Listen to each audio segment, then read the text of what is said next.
As U.S. banks repay billions of dollars in government bailout funds, President Obama held meetings with top bank executives in December, telling them it's time to return the favor. The way I see it, having recovered with the help of the American government and the American taxpayer, our banks now have a greater obligation to the goal of a wider recovery. But the president may be giving the financial sector too much credit.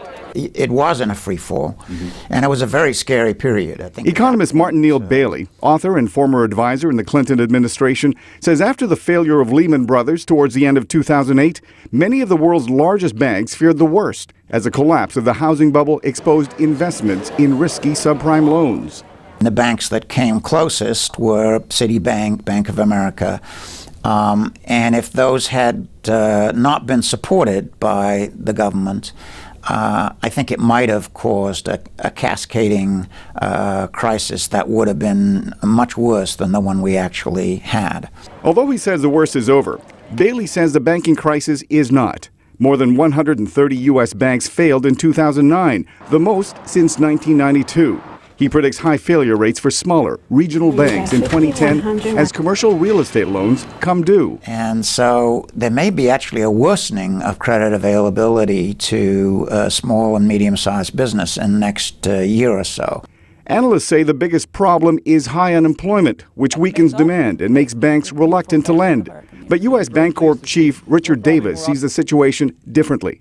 We're probably more optimistic than the pundits might be. With that in mind, we're putting everything we can. It's the coal to our engine.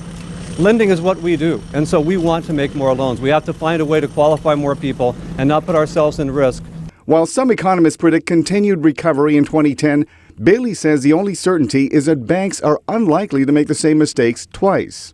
You know, forecasting's become a very hazardous business, so I don't want to commit myself too much. I don't think we know exactly what's going to happen, but it's certainly possible that we could get very sluggish growth over the next year or two, and possibly even growth could stall out if it doesn't get underway. If the so-called double-dip scenario happens in which the economy starts to shrink again, Bailey says it would make a strong case for a second stimulus, something the Obama administration hopes will not be necessary. Mil Arcega, VOA News.